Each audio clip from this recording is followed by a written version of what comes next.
I want to thank you for being here with us today.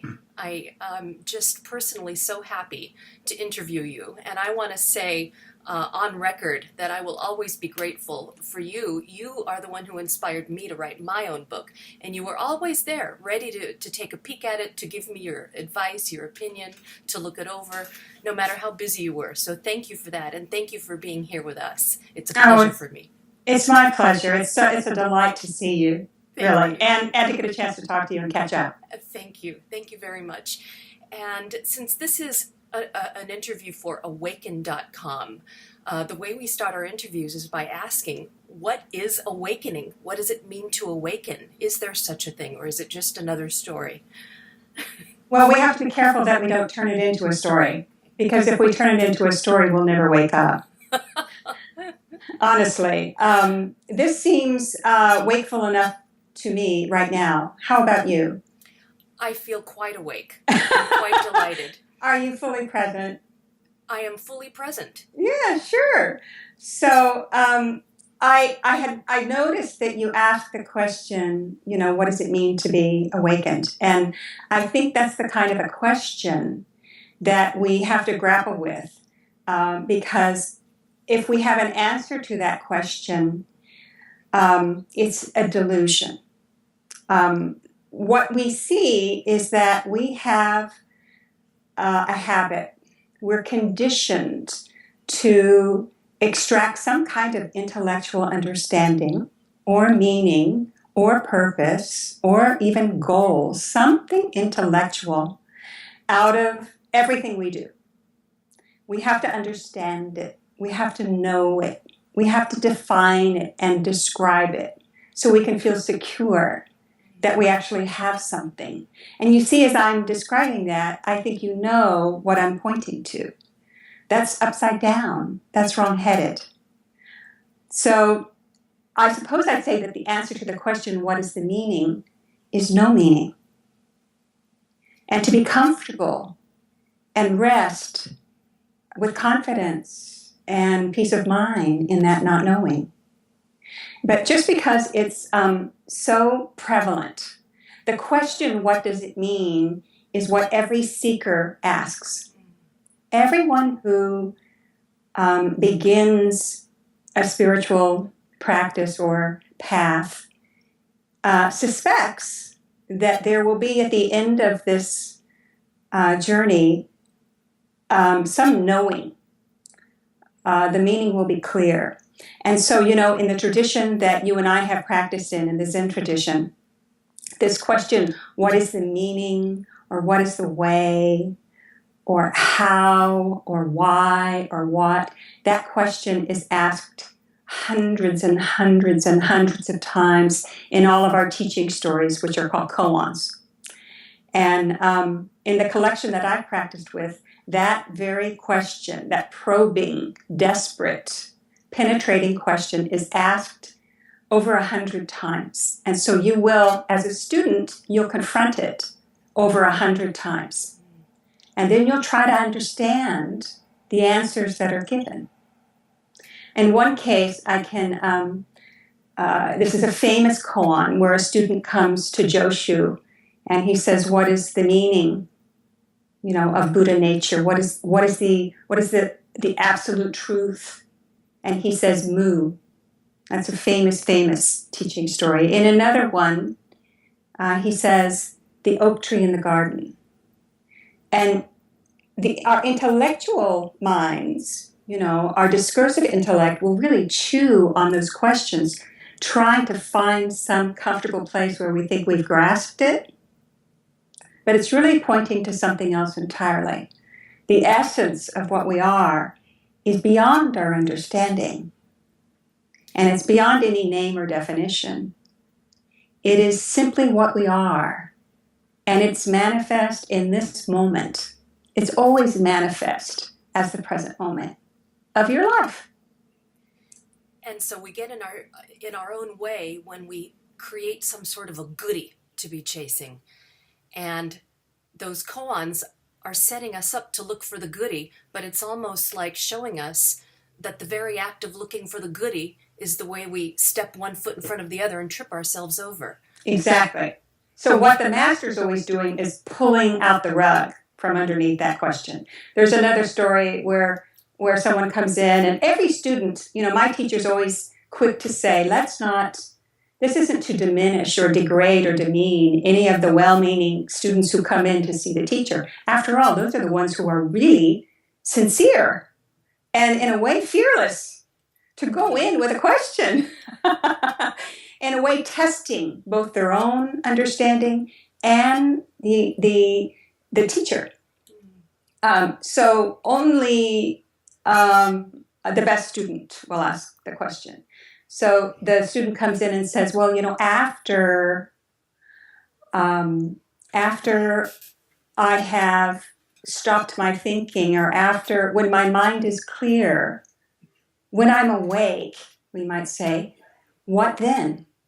The student asks, because that's another way that we defeat ourselves by saying, well, then what then? And what does it look like? And what happens next? And the teacher says, set it down. And he says, well, what if I set it down? And then he says, well, kick it out. And then, well, what when I kick it out? Well, then haul it out. In other words, even the question has to be removed. If you hold on to the question, the doubt, you are confused. So it's in a sort of surrendering to not knowing and to not getting a goodie and not having a goal. And so being awake is more of a way of living than a thing that you get. Which is why you asked me, are you present right now? Because as long as I'm present, I'm awake right now, and I don't have to go looking for it as a thing, as a goodie, as something to attain. Yeah, it's a fundamental misunderstanding. We practice in order to correct this misunderstanding that we have. And the misunderstanding can be described in many ways. Essentially, we're separating from our life. We think that our life is outside of ourselves, or that there's some other place to go, some other thing. We're objectifying. Even our practice, we objectify it, in part by calling it a practice. Maizumi Roshi used to say, your life is your practice. And that means not your idea of your life or a picture of your life. Any notion at all that you have about what your life is or who you are. Even an understanding or an image as an identification of who and what you are is inadequate. It's limited. What you are is the universe. And yet there's something special about the practice of meditation. Something, I was looking at your book again, Hand Wash Cold, and Mei Zen is the author of 3 wonderful books, Mama Zen, Hand Wash Cold, which I think is my favorite, even though before we started recording you were saying that your most recent, which is Paradise in Plain Sight, you feel is the best book. Why is that? I want to take a little detour on that because I found that so fascinating. I'm so in love with Hand Wash Cold. What is it about Paradise in Plain Sight that you would recommend first, or that you feel represents your best work? I haven't, when I say I love it, it's my favorite. It's really kind of like an intuitive feeling, and it's not based on any kind of an evaluation. Okay. I think it is the most aspirational, I might say, in that it truly reflects my practice and my tradition, the tradition in which I practice. So in a way, it's an homage to my teacher and his teacher before him. And I think for myself, I just found there was so much clarity in it, even for me. And oddly enough, it's not a book that I ever wanted to write or even had in mind that I would write. I thought I should write something more important. That I should, really go out with a bang or something like that. And I kept trying to, how it is when you're in that mode. You're trying to fashion just a package, a sense of what it is you're going to produce. And I kept missing the mark.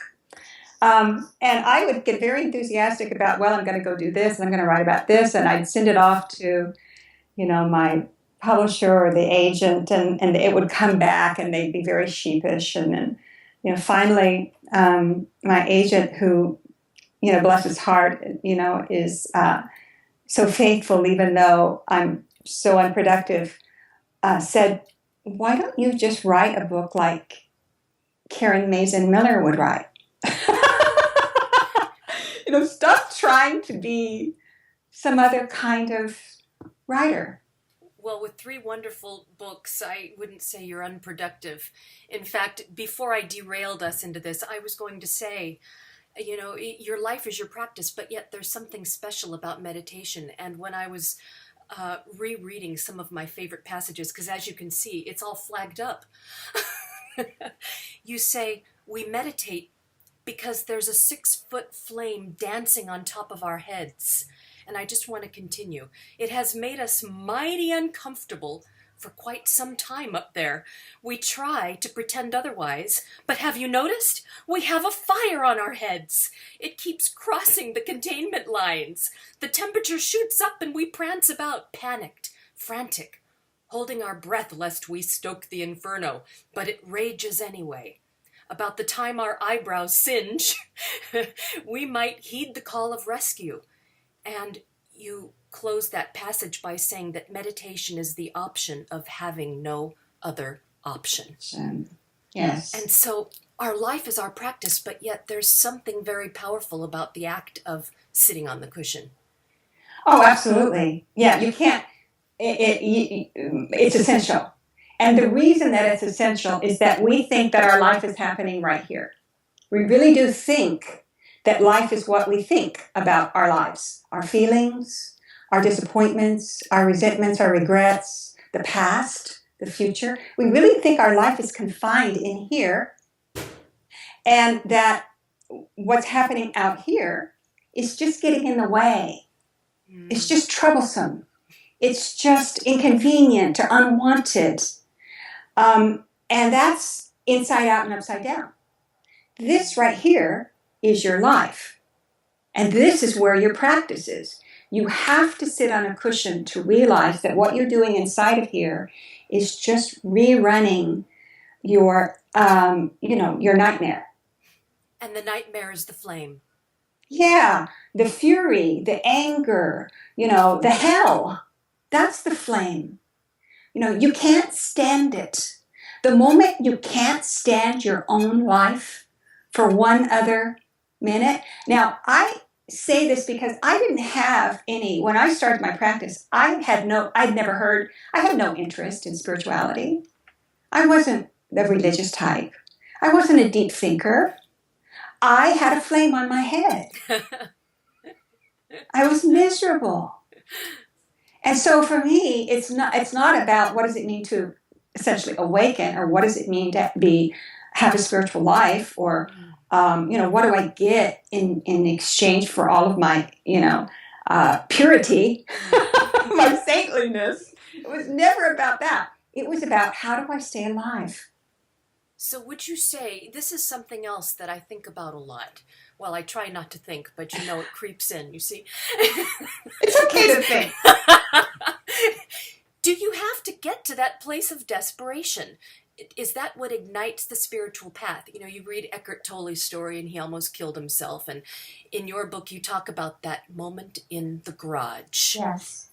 Do you have to get to that place where you're so down and out? In fact, speaking of Tolle, he talks about, what does he call it, a limit situation, where you get to a place where you've come up across your limit and it bursts the ego, which sounds a bit like Zen talk.